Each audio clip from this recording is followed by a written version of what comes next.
never seen anything like that. I mean, I've seen jiu-jitsu, but those guys are amazing. A great honor to have the Machado brothers. Machado. It's Carlos Machado. This episode is sponsored by Stay Humble Coffee. Coffee is so good, it doesn't need to brag. Find it at stayhumblecoffee.com. Here we are again, coffee time with Carlos Machado. And I'm having the pleasure to have as our guest today, Mrs. Jenna Quinn. And we have a lot to talk about. And I'm going to reveal to you who she is now, what her journey has been, and the amazing message that he has for quite a few. So if you are a young adult, if you are a parent, if you are somebody at any stage in your life, please hear dearly what we're about to talk about, okay? So let's start with you, Miss Jenna. Who is Miss Jenna today? What have you been doing? Last time I tried to find out where you were all over town. You're going to one state here, another state there, and I want to hear what's up with you. Well, first of all, thank you so much, Carlos, for having me on. I know we could probably talk for hours and hours and hours here on some really important psychological concepts. And I'm grateful for your fighting spirit. I can resonate with that myself personally through overcoming adversity myself. And I'm grateful. I've been to most states, so I'm very grateful that I've been able to go to large towns and small towns. Really? Yes, and very recently I was in Washington D.C. Just last month because the Jenna Quinn Law, which bears my name, is federal legislation now. So I'm couldn't be more grateful to be alive and to be able to testify that there is federal legislation that is called the Jenna Quinn Law in Washington, D.C. that we have now that helps protect children and youth from predators. That's amazing. So you brought that up, and I'm sure some of the viewers who might have heard of you and are acquainted with the law, they know what it is. But if you don't mind, give the viewers some feedback, the scope of the law, what it advocates, how it works, and what has happened since it was instituted. Yes. So it bears my name because I'm a survivor. And going back to 2009, even before that, in 2007, I met who is now one of our amazing senators here in Texas, Senator Tan Parker. And at the time, he was a representative, and I helped give a tour at the Children's Advocacy Center that I received victim services at. And he was with his lovely wife there, and I just explained my story to him. I told him what would have helped, the education, the awareness, if someone was available, if these things were available for me, it would have been easier for me to tell. And I'm very grateful he took that to heart and passed Jenna's Law, which was the first of its kind in the whole country. And so what this did in Texas is it set the standard of care now for child safety for other states.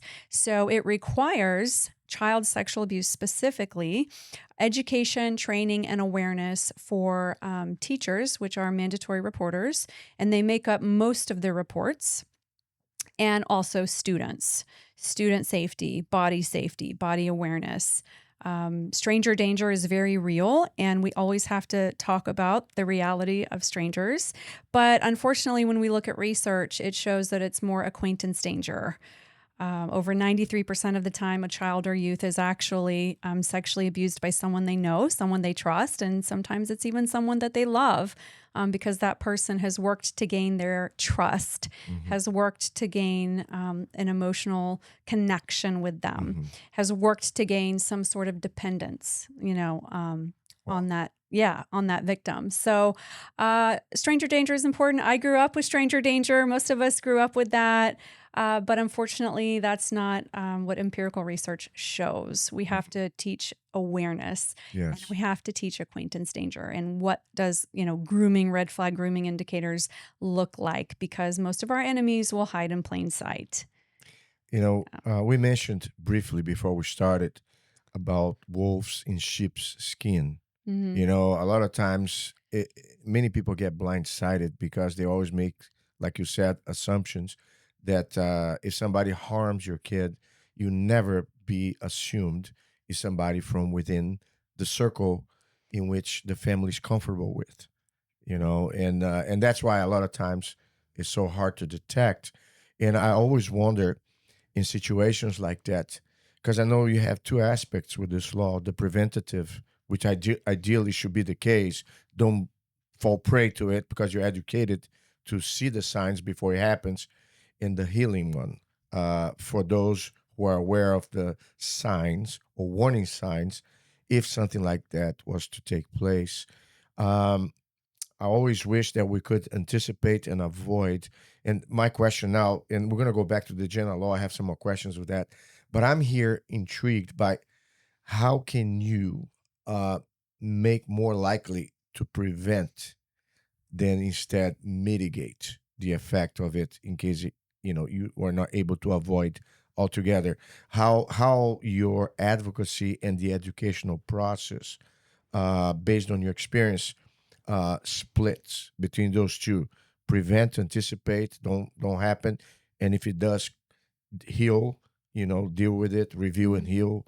So I like what kind of parallel we can make out of that one. Yeah, and there's different depths and there's different levels. So you have primary prevention, which means there was a close call, but it never got to any form of contact or non-contact abuse, right?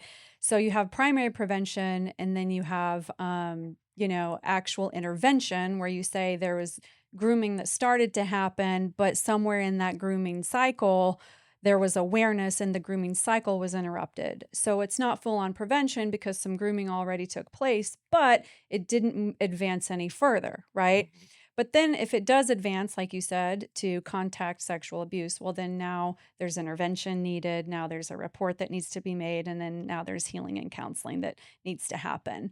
But what's interesting enough, if you look at the research, it shows that the mental health impact from the psychological grooming and the spiritual grooming that a lot of these offenders will do is actually just as devastating as if there's a physical sexual assault. Right. And that's because of the type of grooming that happens, right? So the research actually showed that just one grooming incident alone was enough to keep the child or the youth in fear, enough to paralyze them, enough to make them feel like they're too ashamed to say something, that a grooming episode has happened.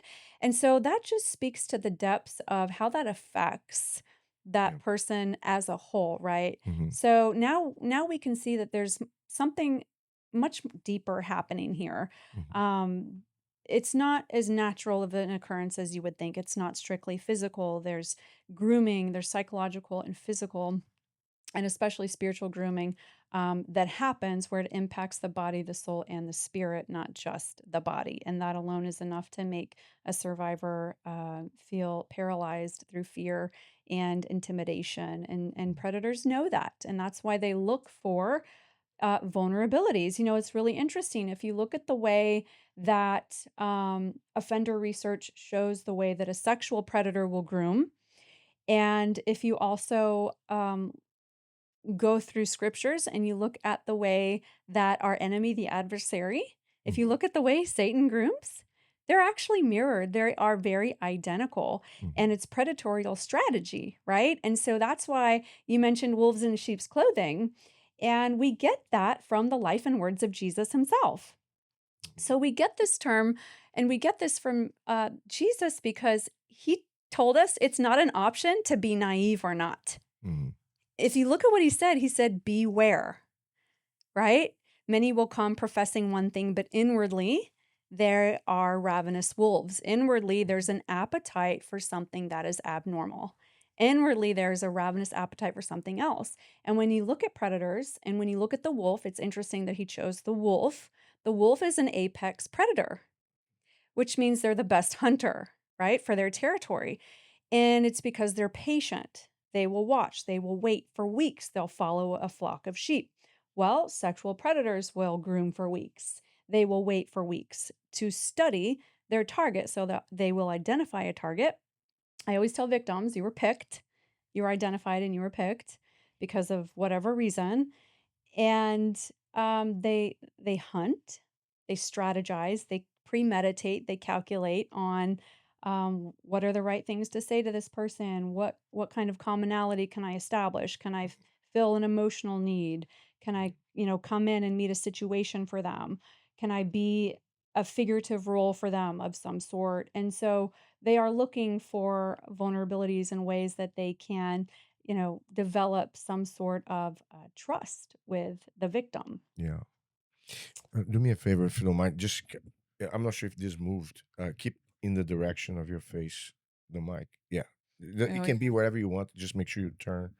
Yeah, that's good. That's good. okay. Okay, so let's go back to the Jenna, and we're gonna go into the profiling and the the way you assess uh, what kind of people. Because a lot of times, if you see psychopathic, sociopathic behavior, or people that have erratic behavior, criminal behavior, um, there's certain, and I'm not trying here to put in a bottle, certain types that are more inclined, or it falls more the stats on certain categories. Let's say a teacher and a student, a stepdad and a stepkid, Mhm. a best friend, and the offsprings of the best friend's best friend. So if you were to, I just want to pick on that. What would you see based on your experience has been the most pervasive? If there's one that happens more often than not, or is just a blend? How would you say? I'm not sure if that's too complicated. It's interesting. Predators come from all different types of walks of life. Mm-hmm. They really do. Every time you see, an operation sting, and you see, recently there's, 50 people arrested in a child sex trafficking ring. You look at all of these mugshots and you look at these profiles, and they're people from all sorts of different backgrounds. So you have people that are teachers, people that were pastors, you have people that even were law enforcement members themselves. Mm. I mean, there's all different types of walks of life. And so it's really hard to pick a certain prototype. But a lot of research has shown that most predators actually have families of their own. Many of them are parents, believe it or not. And so that's what makes this crime really tricky, because it's not who you would think many times, because it's a hidden crime. It's not a visible crime. It happens in the secret. It happens behind closed doors. And so it's not always easy to identify. So much of the research shows that many predators are educated and they have families of their own. And something else that's really interesting is one piece of research showed that about 93% of sex offenders actually claim to be religious. And part of that is because they use religion as a cover. It's the wolf in sheep's clothing, right? It's the perfect place to remain unsuspecting. And if you look at offender research studies, and this just goes for all faith-based backgrounds or any community of faith, it shows offender quotes. And I use this in my presentations when I train law enforcement and mandatory reporters. Much of what these offenders will tell you from their own mouths is that they find generally people of faith easier to fool. And that's hard to hear, because I'm a person of faith. And the reason for that is because they exploit and they take advantage of the best qualities that faith-based religions have to offer. So love and grace and forgiveness and things like that. And so it's the perfect place to hide. It's the perfect place to cover. That's why, they learn, I know how to look like a sheep. I know how to talk like a sheep. I know how to act like a sheep. I know what sheep like. And so they can hide with the sheep but inwardly there's a ravenous appetite for something else. And so I think that's one of the most shocking pieces of research that we see about predators is that they find the right places to remain unsuspecting. One of my favorite books, you've probably read it, is The Art of War. Mm-hmm. And it's really interesting. It said the best way to carry out your battle strategy is to carry out destructive acts while at the same time remaining undetected. Mm-hmm. And so that's what these predators are really good at. They're able to sexually abuse not once, but twice for many times.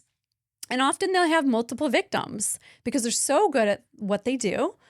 They're so good at being predators that, they can have, your average predator has 7 to 9 victims. And then you have your serial predators, which have made the news, your Sanduskies and your Larry Nassars that have hundreds of victims, right? And it's like, how can they do this? How can hundreds of girls, athletes with self-confidence, and how can all of these women remain silent for so many years? Well, I can tell you how.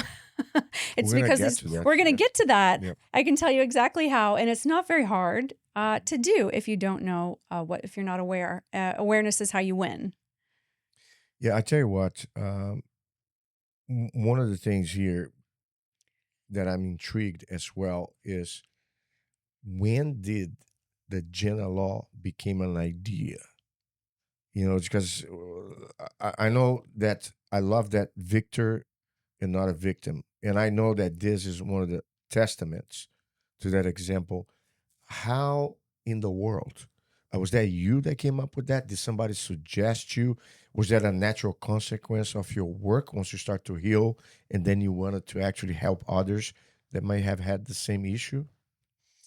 I never in the world ever imagined I would end up helping other survivors. I never in the world imagined I would have legislation in my name. It's not really something I set my intentions on doing, to be very honest. It's something that really happened organically.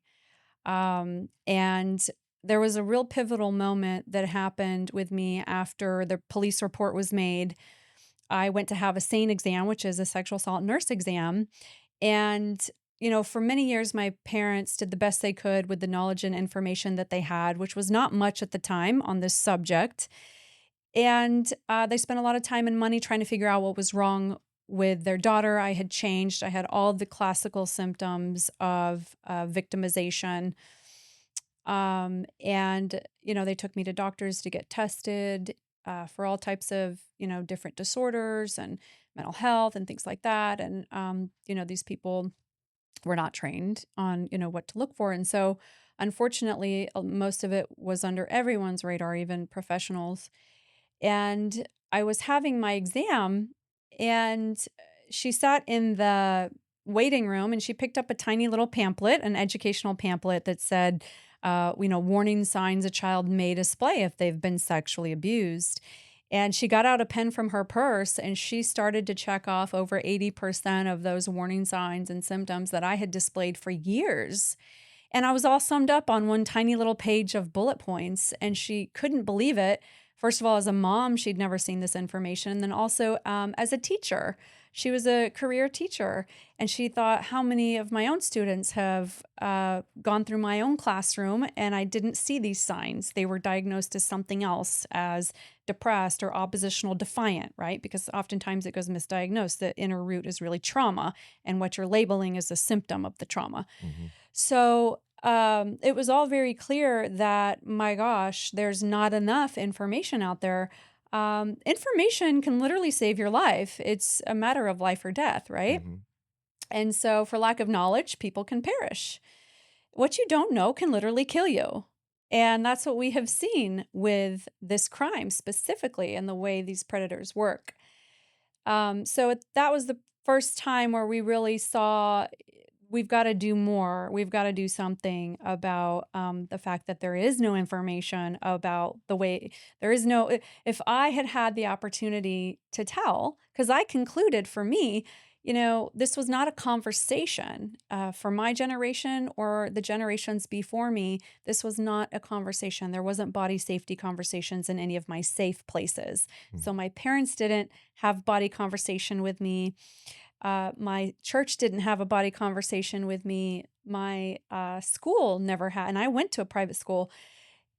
And this is where I first met evil. And the problem is that none of my safe places found it important enough to give me a body safety conversation and these safety skills on identifying these grooming tactics in an age-appropriate, developmentally appropriate way. And so that's essentially what Jenna's Law is, because we have seen now the success rate on when there is education, there is primary prevention, and there is intervention. So that's the good news, is that the education does work.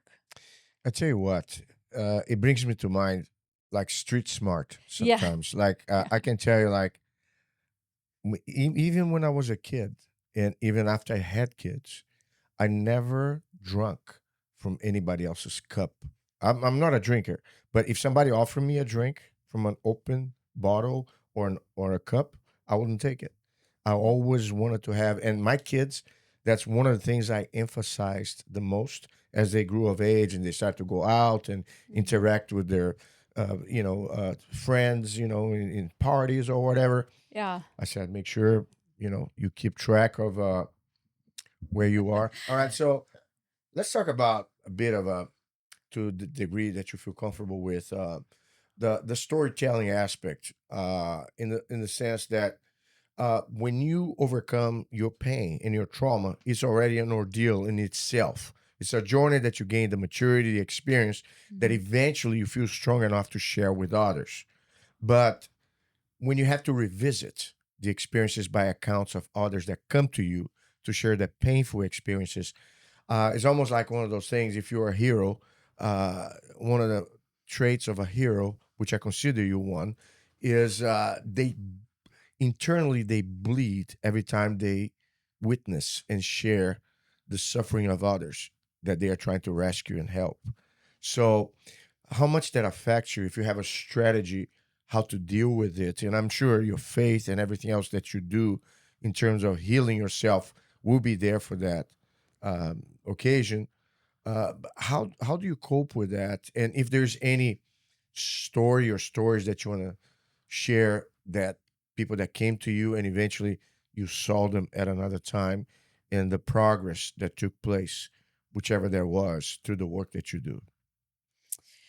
I think those are amazing questions with a lot of insight, because, there's a lot of truth to that. And, regardless of if you have had trauma in your background or not, I think that hearing about a child or youth that has experienced the horrors of being sexually abused and groomed, that's hard to hear regardless, right? I mean, even when we talk about this to the general public and we do our trainings, no matter what, it can sometimes provoke a sense of shame in both speaker and listener, just because of the nature of the topic that is being discussed.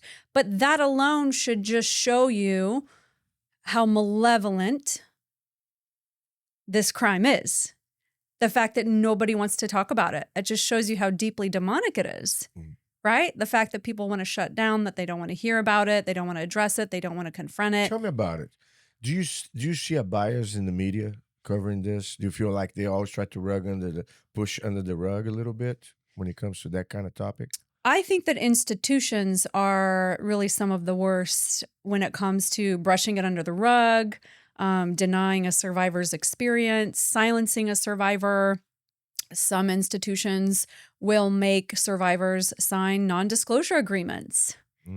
And it's because they care about their own institution. They care about the way they look to the American people. They care about themselves more than they care about the well-being and the safety of the child or the youth. And so that just goes to show, child protection is very simple. It's not complicated.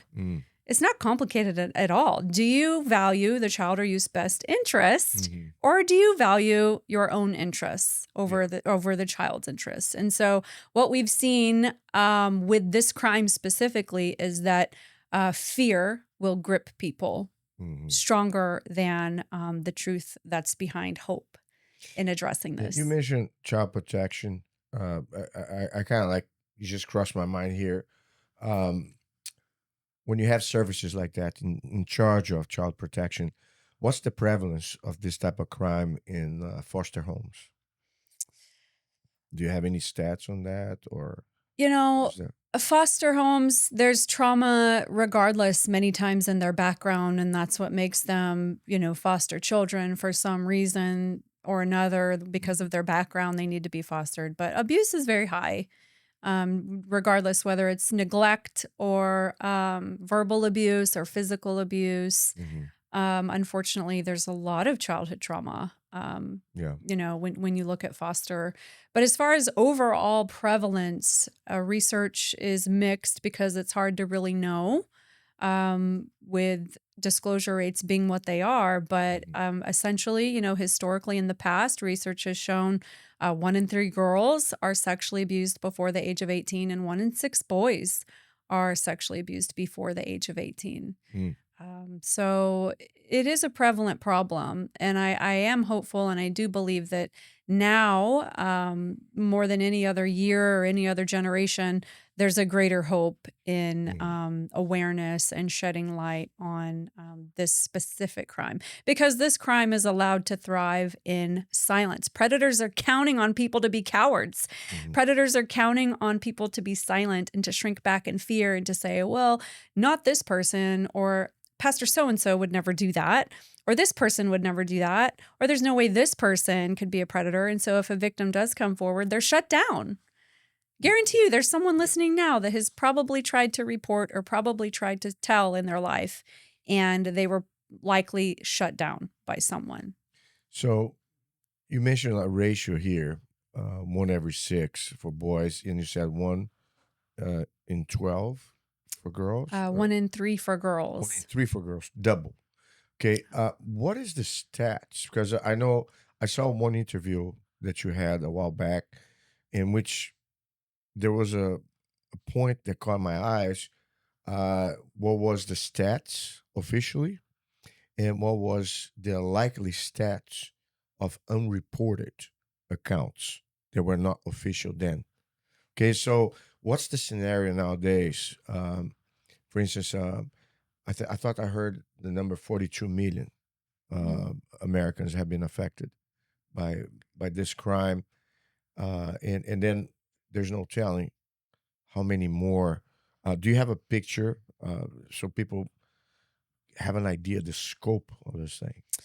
Yeah, there's comparisons and are helpful for people. So it is estimated. Again, a lot of these are estimations because not everyone reports, not everyone tells, and unfortunately, some people go to the grave with this pain.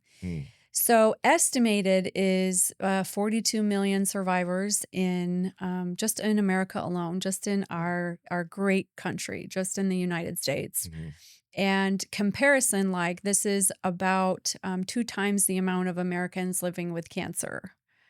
So it is a problem. It's massive. It's so massive, and it's to a degree getting more massive because of its online presence.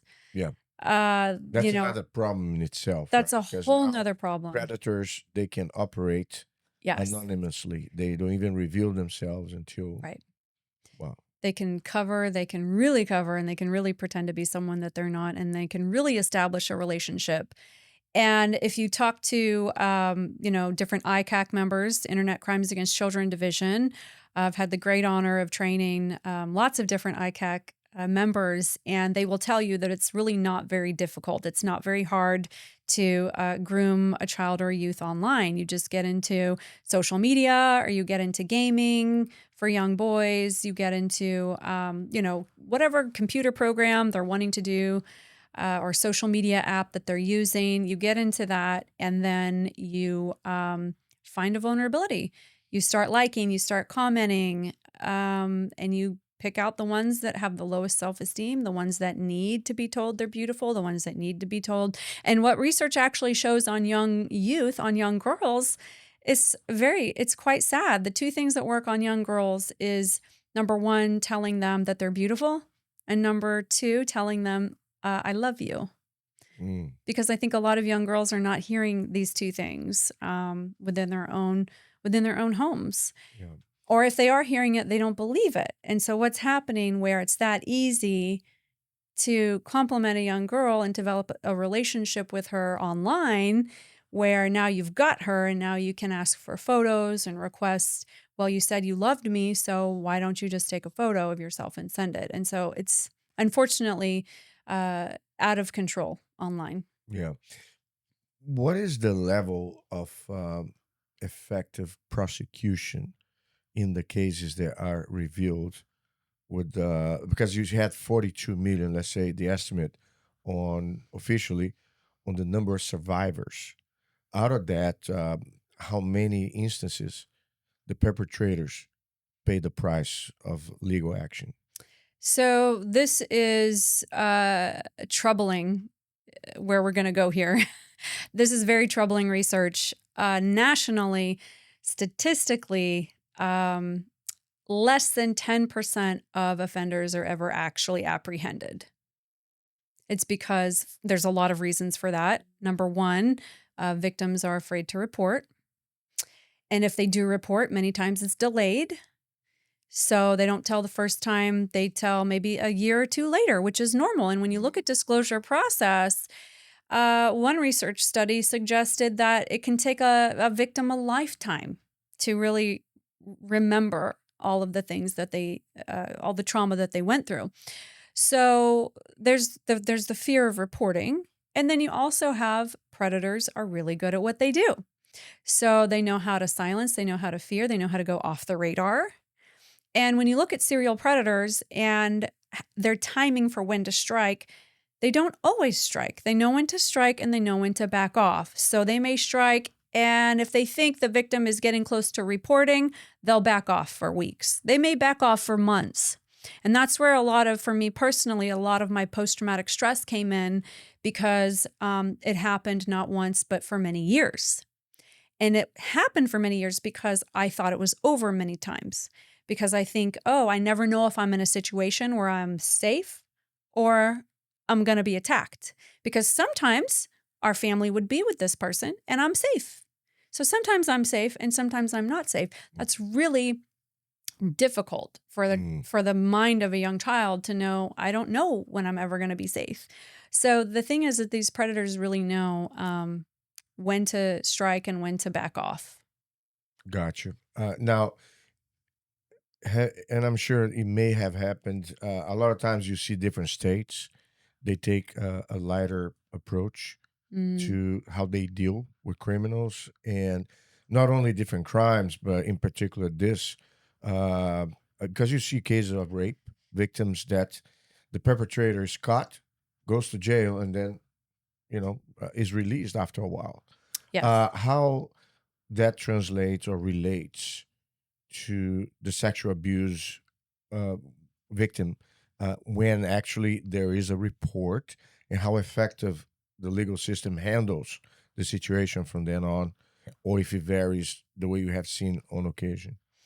It varies greatly. It depends on your state. It depends on your courts. It depends on if your case gets taken up or if your case gets no-billed. It's a very difficult process to navigate, to be on that side of victim services. And so all the more reason why I feel extremely grateful, and I have so much gratitude for the fact that I was able to receive justice. And this predator did go to prison for a very long time. And I didn't realize at the time this was not normal. I didn't realize, at 16 years old when I finally reported and he was sent to prison, I knew it was a big deal. But then coming out of this and being in victim advocacy, now I see how difficult it actually is to prosecute, because these predators, they know how to keep their victims silent. And because delayed disclosure is normal, it can be difficult to have evidence. Yeah, I have one thing now. Let's go deep onto the predators now. Okay, who are the predators? What kind of skin they wear, and what are the main warning signs? That's an excellent question. A predator can be anyone, Mhm. literally anybody, and that's not an exaggeration. I've heard, stories, and I've counseled with survivors where the predator is, you name it, and that's the predator. Predators can be grandparents. Predators can be biological parents.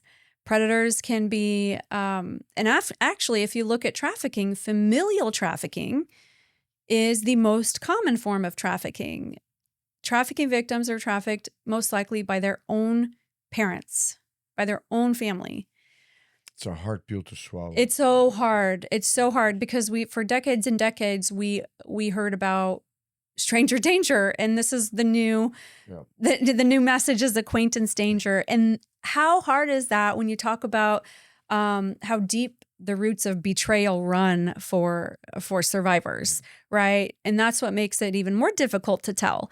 It is much, I don't want to say it's easier because it's not easier. It's just as difficult to tell if you're attacked by a stranger, but there is a different dynamic of reporting. If it's a stranger that breaks into my car or steals my purse, I'm going to pick up the phone right away and I'm going to call 911 and I'm going to say, this happened, arrest this person, because there's no strings attached.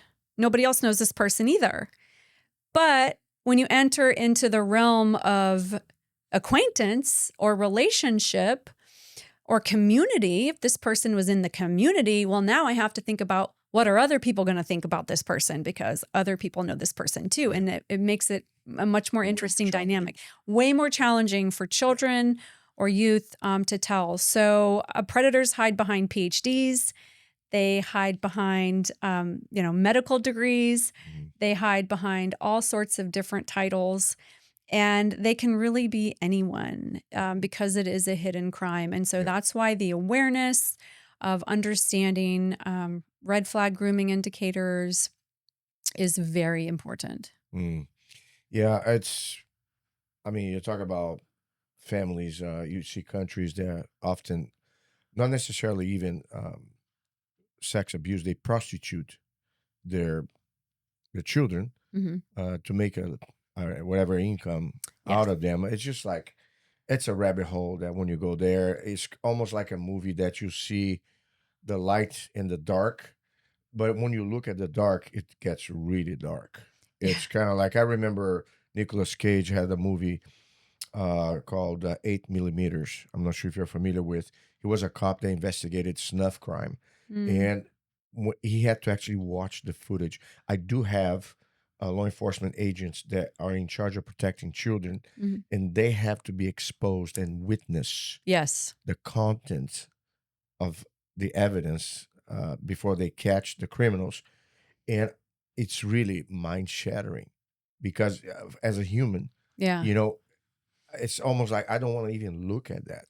But Right. from the role that they play, in order for them to prosecute, incriminate, and arrest, they have to go through those steps that put them in that situation. And some of them actually they have severe mental issues because they get so Yes. appalled and revolted and stuff. So it goes down to now. Have you seen out of the stories of the survivors you come across reports going unnoticed? I'll give an example here. I've heard accounts sometimes of even mothers that heard the daughter, let's say, talk that the stepdad did something and the mother sided with the stepdad Yes. and never took the daughter's account, kind of like you said, brushed under the rug. How prevalent are those kind of stories? Unfortunately, those stories are very prevalent, and the people that are meant to be caring for children are the people that are harming them. And so, for example, there was a young girl in Texas who, from the age of 7 to 9, this is a real life story, from the age of 7 to 9, she was sexually abused by her stepdad. And her biological mom, at one point, even walked in on what was happening. And she glanced at it, turned around, shut the door, and walked out and didn't say a word. Didn't say a word. And so what do you think this young girl is going to do? Do you think she's going to tell anyone if my own mom saw this and agrees and complies that it's not a problem? Isn't that a crime when you witness a crime and you? It is. So fast forward, the school nurse ended up going through a Jenna's Law training where she learned about indicators and warning signs a child may display if they've been sexually abused. And so the young girl was able to make a report because the nurse identified what was happening to this little girl, because she would go into the school nurse because she wasn't feeling well. So the nurse went through the training and said, it's exactly what happened to me. I saw my school nurse. I often had headaches and couldn't sleep. And, when you don't sleep and you have trauma, your body will store that. Your body remembers and it can't cope. So the school nurse was able to make a report, and thank goodness the stepdad was charged. He was a very affluent person, owned a bank, and so they had money. And he was charged, and then the mom was also charged with a Class C misdemeanor. And this is the problem. Failure to report is criminal, and you will be charged if you suspect or you flat out know. So if there's a report made and a child or youth comes back and says, well, I told this person, or this person walked in on it, or this person suspected, that's on you, and you will be charged. And so I think people overlooked the fact that when mandatory reporters, I show teachers mugshots all the time in my trainings, simply to show that you can't dismiss a suspicion. If you suspect, then it's probably for a reason. And so why on earth would you overlook a suspicion? Better to be wrong than to let something like this go. And fail to protect a child or a youth. So they were both charged.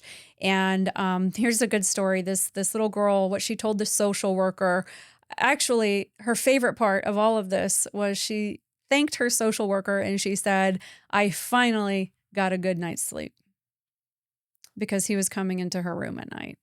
So she was just grateful that she could finally sleep, lay her head down on her pillow and sleep with peace of mind, knowing that a monster wasn't going to come in at some point in the middle of the night. It brings me to mind, not to try to bring celebs into the discussion, but Woody Allen and Faye Dunaway, their story, and I'm not sure if you're acquainted with it. And I don't know the intricacies of it, but apparently, there were some issues there. And they had adopted kids for the most part, just like.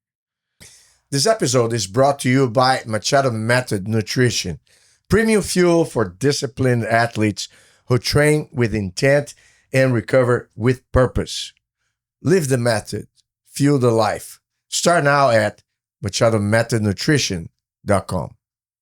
Yeah, okay, so I'm intrigued by the advocacy part, because we're going here into the coping and healing system. And I think the challenge is you have these different steps. You have, you feel shame, you feel fear, you're afraid of the consequences. You don't want to be. You feel like if you reveal, you're getting exposed. You feel you're part of the problem instead of being the victim, of the situation. How critical, and I know you have other elements that I'd like to elaborate. How critical was to meet somebody at the advocacy group that you went to, with the nurse and everything?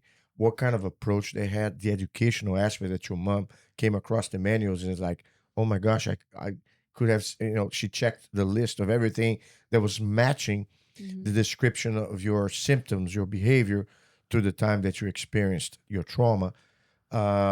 it's kind of like a how-to manual of some sort. So you have like on a descriptive manner. Okay, this is the deal. You if you're a victim, you can still be a victor, which is what happened to you. You know what I'm saying? Victim is no longer part of the equation. But there's the formula here. You're gonna have to follow through these steps. Like everything, like AA gives the 12 steps for people to recover substance abuse, and So how does that work? I'm kind of more intrigued because I'd like people who listen to this. Listen, it's not the end of the journey. It's not the end of the road. If you're in this situation, this is it. Find a place like this. This is the how-to that you're gonna have to kind of. What are the main things you can call upon to kind of make people understand that there's light at the end of the tunnel? Absolutely. There's always light and there's always hope. And, the light shines in the darkness and the darkness has not overcome it, right? We do not have to succumb to pain. You don't have to allow pain to change you. You don't have to allow pain to identify you. You don't have to allow pain to prophesy for you in your life, right? I mean, that's called taking back power. You take back control of your mind, of your voice, your ability to express yourself, your ability to identify your own needs. And it's a process and it does take time, but it starts with, making the decision to say, I don't want to live with my pain anymore. I don't want to live in a victim mindset anymore. And for me, I received counseling services from the Children's Advocacy Center. And so it is really important to have someone, whether it's an organization or a person, that can, number one, this is the most important thing, validate your experience. Because if you go to someone and you tell them about what happened to you and they don't validate it, then that's re-victimizing you. And this happens a lot when a report is made or someone goes to tell someone and they're like, oh, well, it must not have been that bad, or that didn't really happen, or that person would never do something like that, right? So these advocacy centers, one of the most important things that they do is they validate your experience. They validate your pain. If I come to you and I tell you about an experience that I had and you don't validate it, I'm going to start to think I'm crazy, right? So validation, if you look a layer deeper at what these advocacy centers actually do, is you validate someone's experience. And the way that happens is, number one, the inner work that has to happen is we have to be honest. So it's an internal battle first of denial versus honesty. Because honesty is hard. Honesty is not for the faint of heart. In order to truly move forward or get better, you have to be honest. This is where I'm at right now, and it sucks. This is where I'm at, and this is the pain that I'm in, but I'm not going to stay this way. I'm going to move forward, and here's how I'm going to move forward.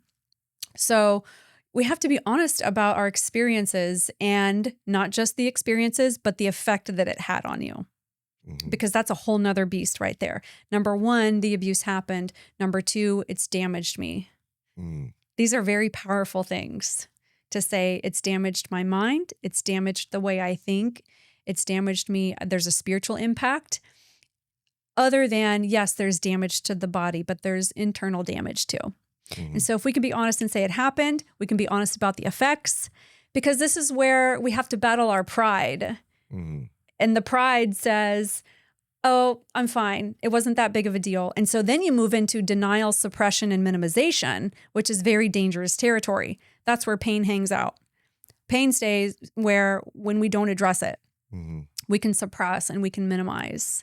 And to a degree, that's healthy for survival. But at some point, you have to be fully honest about the experience and find someone who can help you with that. It's like the monster that lurks into the dark. It's dormant. You're never rid of it. It's still there. It's just, and it's subtle, the effects, like you said. You had physical manifestations. You said you had the hives, you had headaches. A lot of times your body's telling you something. Yeah. And that brings to me, so they had the validation. You have somebody that you feel you can trust and actually is listening to you. Yes. Right? But then you have, okay, so from here on, what's the next stage on the healing? Yeah, so it's really important then to identify where you are and then decide that you don't want to stay there. Because believe it or not, in counseling and in ministry, some people want to hold on to their pain because it's all they've known. And sometimes people can feel a little lost because I don't know who I am without this. I don't know who I am without my anger. I don't know who I am without whatever it is that they're, hanging on to still. And so you wouldn't think it would be difficult, but it is sometimes difficult for people to let go of pain because pain is all they've known. So I'm going to focus on you then. How did you process the stage between being a victim to overcoming and becoming a victor? So, because I saw purpose when we talked about you became an advocate, you are concerned about making sure that your experience is worth everybody else's hearing, and your knowledge helps them prevent or cope with similar situation. But still, you were there. You walked through that road, and now I'm talking about the strength that you had to find, because no matter what kind of support you got from the group, you had to expose yourself. Okay, I'm here. I'm burning the bridge. I'm not going back anymore. It's going to be from here on. So, what was that process? How long did it take? Were you ready to go when you first saw the nurse, or was that a process that you started to build up? How much of the support from your family, and I know your faith. When did all of those combined took place, or if it was one after the other? I'm more intrigued now who you were and who you became, in that period in between. Excellent, insightful question. And, for me, I am really grateful that I had all of the right things happen for me. I really did. And I don't take that for granted. And by that, I mean, I was able to eventually tell. I was believed when I told my sister. I went to Children's Advocacy Center to receive victim services and court preparation. And in that year, that was helpful. That counseling was very helpful. I had support from my own family. Okay. Right now, sometimes it ends with the first thing I mentioned. Some people don't get any of that, right? And so these are the people that I'm trying to help. So when we look at the fact that all the right things happened for me in that sense, it was about a year after I had disclosed that the Dallas Morning News asked to do an interview with me as a teenager. So I'm a teenager and I'm still very much healing. At this point, I can barely make eye contact with anyone. You've seen the look. My shoulders are slumped over. I have a lot of shame, a lot of oppression. I can barely carry on a conversation. I can barely look someone in the eye, just broken, a broken spirit and a broken heart, right? And the betrayal was so deep and the pain is so deep. And the thing is that one pivotal moment happened with this Dallas Morning News interviewer. So this was days after the perpetrator was sentenced to prison. And the reason I think why the Dallas Morning News reached out is because it happened at a private Christian school. And this is what's funny about the media. This is what's funny about the news or people in general. They think, oh, wow, I can't believe it could happen at a private Christian school. I can't believe it could happen at a Christian camp. I can't believe this could happen in an environment like that. And actually, if you look at the way predators look, it's the perfect place for it to happen, right? We've talked about how predators look for opportunities to be around children. So the news was like, hey, we're going to reach out. So I agreed to do the interview and my parents supported me. And this is why support is so important, because they said, if you do the interview, we support you. If you do not want to do the interview, we support you as well, whatever you choose. So I agreed to do it. And I'm 17 years old at the time. And I answer his questions respectfully. And the very last thing, this is what happened. He's leaving the house. He's saying goodbye. We're walking him out in the foyer of our home. And he turns to me and he says, oh, and don't worry, Jenna, we won't put your name in the paper. And I had this supernatural boldness that came from someplace else that really overcame me. And I stood up straight and I squared my shoulders and I looked up at this man and I shouted, no. I told him, I said, no. And he looked at me perplexed, and he looked at my parents, and I said, no, you can't do that. And I said, because the last question he asked me in the interview was, what would your message be to other survivors? And I said, tell someone, but don't just tell anyone, tell someone that's going to get you resources and support and help, right? Because that's what you deserve. Because sometimes people will tell and there's no further action taken, right? For them to receive the healing that they need. And so that was my message to embolden other survivors. And so I said, how can I ask other survivors to report and to be brave and to have the courage to say something if I'm too ashamed to even publish my name? So you're already thinking back then, not necessarily your personal situation. You're thinking, I want other people to hear me out and not be ashamed or hesitate to put their name out there if they are in that situation. You got to let it out. So you had that foreseen at the moment? Or you just did that on impulse? It was... Honestly, it was 100% impulse because it felt wrong to me to have my name hidden. And at the time, I didn't understand why I reacted that way. Even my parents were like, who is this? Because I was very soft-spoken and very, very still much healing at the time. So for me to raise up and shout at the man no was a very odd thing for me to do at the time. But I know now what I was doing is I was challenging the stereotypes of shame. Because most victims don't want their names identified. And there's legitimate reasons for that, of course. Right. But I was so tired of silence. I was so tired of shame. I was so tired of, the process, the victim process, that I had enough. And he said, well, I'm going to have to get special attention. I'm going to have to get special. I'm going to have to bring this because you're a minor in Texas at the age of 17. We don't publish the names of minors. Do your parents consent? We have to get with the news and make sure they consent. But all in all, they ended up publishing my name. And I had no idea at the time when I was 17 years old that would spark a real interest for people to want to learn and hear from someone that is willing to be real, vulnerable, and transparent about their experience. Would you say then that critical moment became in the beginning of your advocacy? Because I think with that article probably got catapulted to a scale that you didn't maybe even think of it, but now the attention is on you. And is that how it started? That's exactly how it started. I had no idea it would be a catalyst and it would pave the way for me to have a voice in other areas. So a year later, Glamour magazine did their largest article on this topic that they had ever done before. Wow. And I had no idea that that's what I was going to do. But at the time, it was just an impulse and it felt wrong I was challenging the shame that came along with, and the media still does it. The media was still, unfortunately, reinforced stereotypes of shame for different victims. Yeah. And not everybody has to publish their name either. It's not for everyone. This has just been the path that I've been on, and like I said, it's been 100% organic.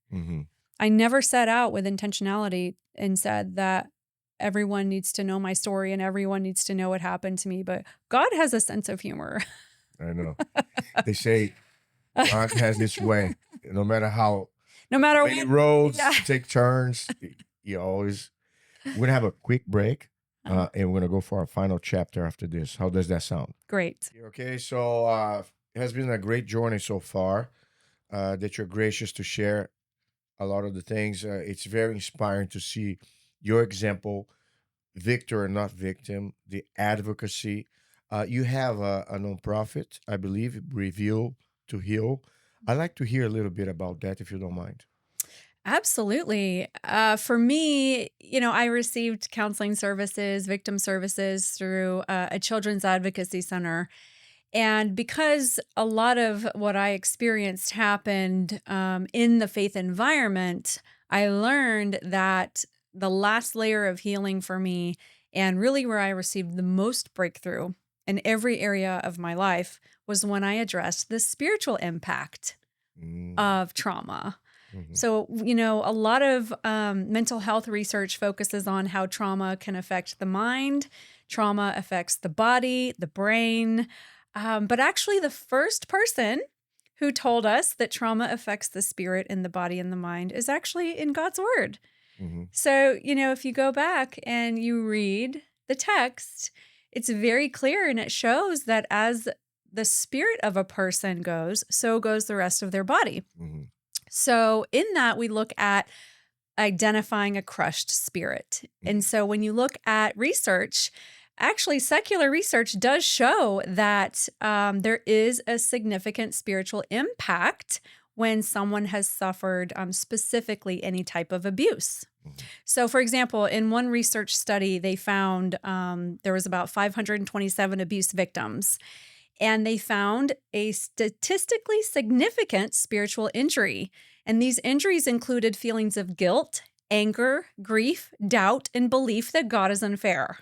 And so these are real concepts that I think everyone can identify with if you've been through any type of trauma. And so we have these questions and we say, why, God? Why?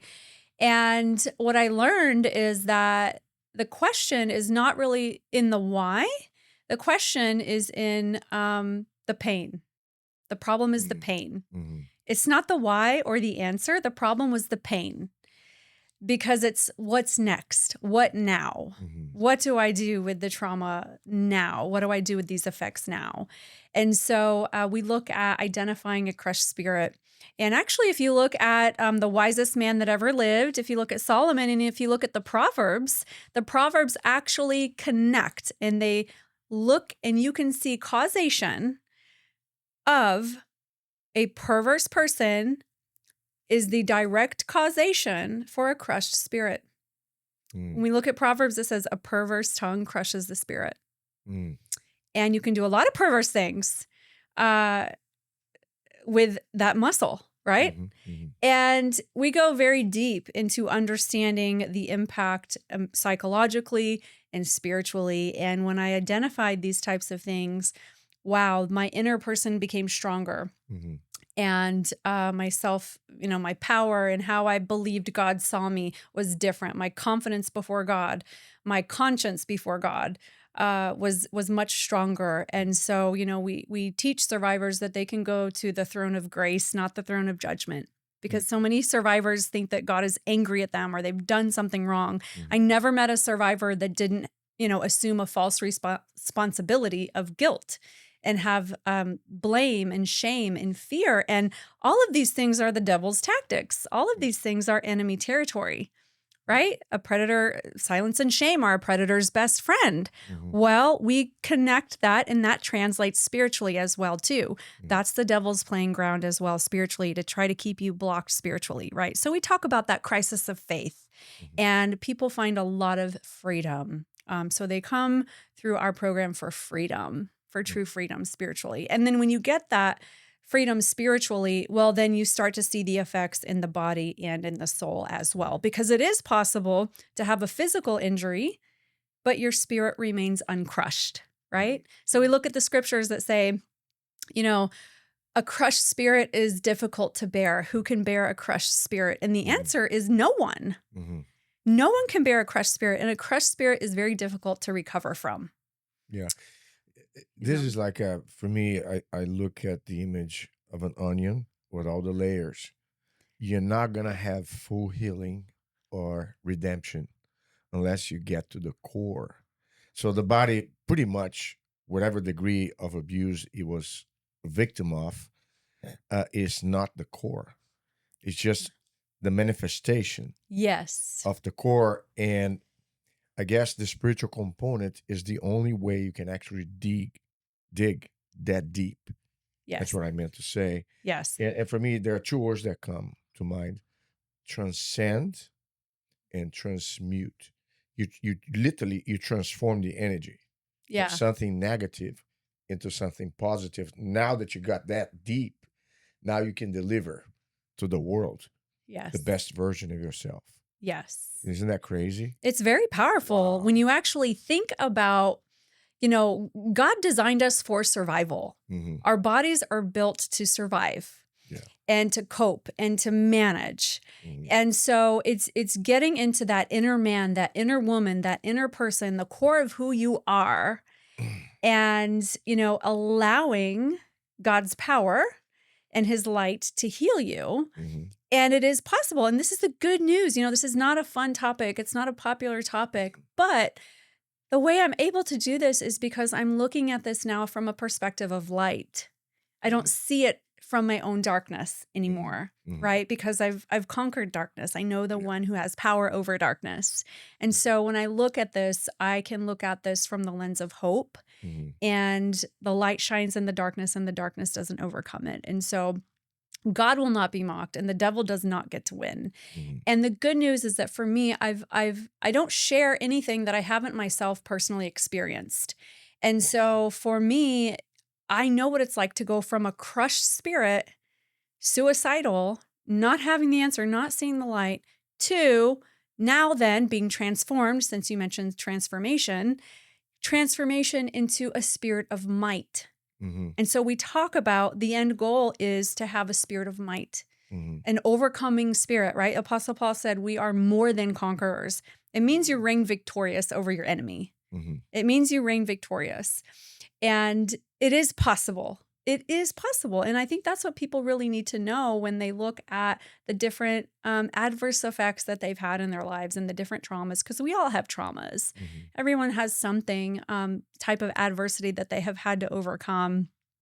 But when you look at the fact that there is hope and that there's always hope, and for me, I know that God makes all things new.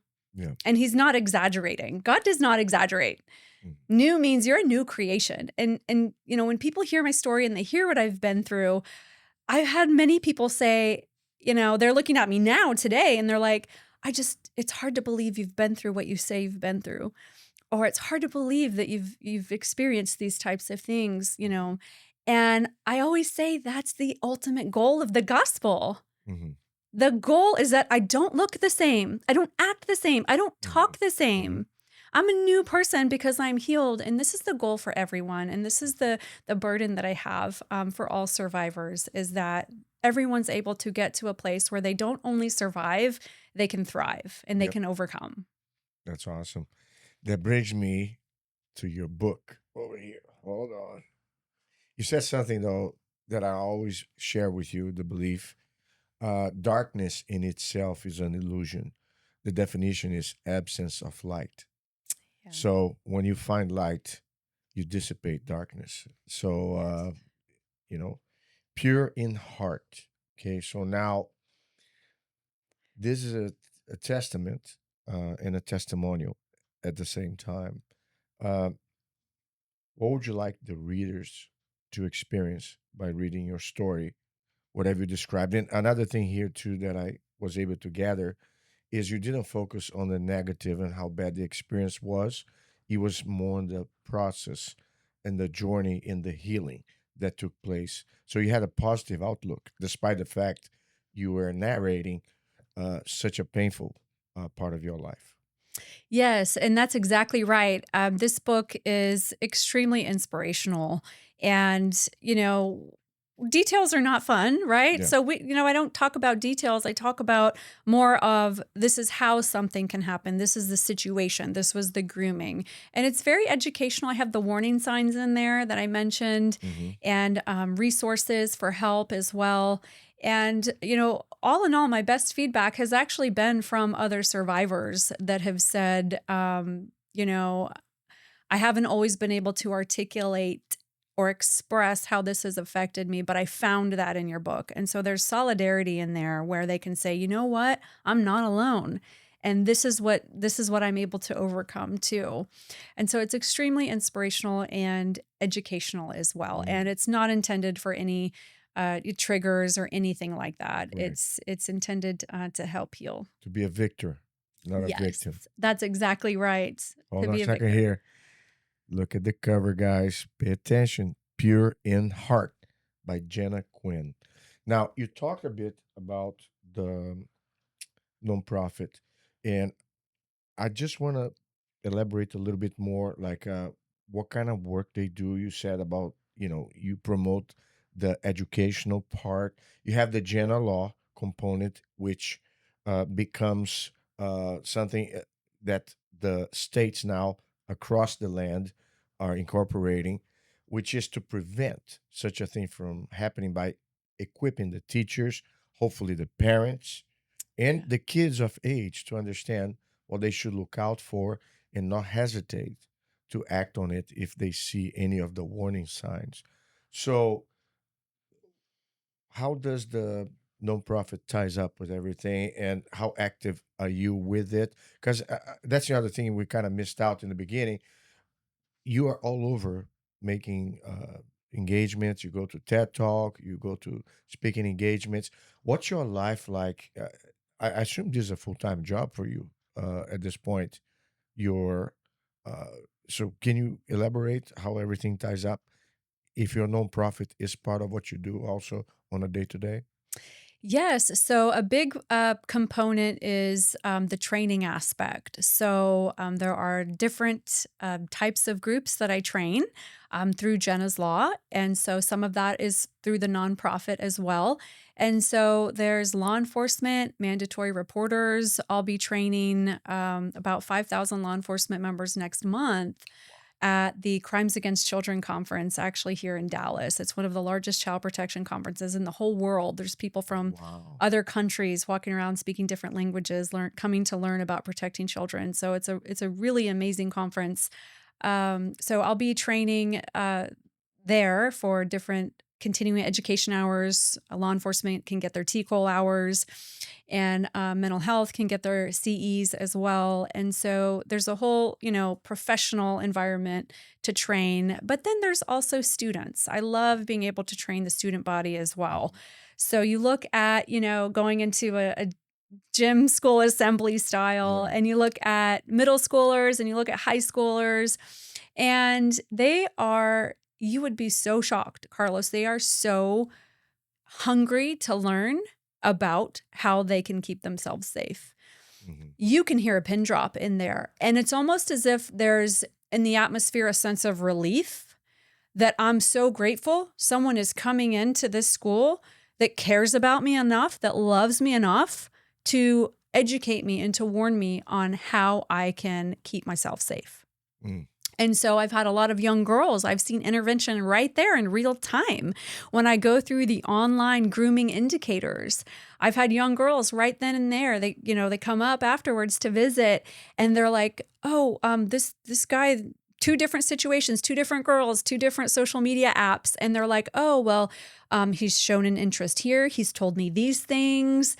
He's asked for this." And I said, "Okay, so what are we going to do about it now?" And so I give them steps, right? Ignore, stay, block, report. And so I give them the steps that they need to take in person and online. And so those situations, that grooming was now, intervened. There was intervention because they sat through a Jenna's Law training. And so our young people are more at risk than ever before because of online components. And so what research shows is that 1 in 5 youth that regularly use the internet have already interacted with a predator without knowing it. Mm. Because if you're a predator, you have multiple profiles and you can be online at multiple times. And if you're blocked here, you just go on to the next. Yeah. Right? So there's millions of children online. And so it's a bigger breeding ground. It's this giant crime scene that we can't afford not to train our children and youth anymore. So there's a component for training the youth as well, which I really enjoy because of the authenticity of, the youth. And so there's the training component there for the prevention and for Jenna's Law. And the good news is that research shows that after a Jenna's Law training, educators are about 4 times more likely to report versus their pre-training careers. So we know that it's working. Wow. And the intervention is happening. And then the other component then is the restorative care, which I was telling you a little bit about through our program that we have for survivors. Unbelievable. That's amazing. I think that right there Wow. Wow. What a journey. Um, if people need to know more about your work or they need to reach out, we're gonna put all the data there. But is there anywhere in particular they should go? Yeah, absolutely. I mean, I have, they can visit the website Mhm. and put in there, what their area of interest is and what they're looking for. And if I don't have it, I will get you the resource that you Okay. need. I'm always connecting to different resources depending on where they are located in the country. And so, yeah, please do reach out and let us know how we can help you. You got it. Thank you so much, Jenna. It was a pleasure to share the time with you. And I'm just amazed with the impact that you have caused from your experience and your journey. Thank you so much for doing what you do. And I'm honored to have you with the Coffee Time with Carlos Machado. Thank you.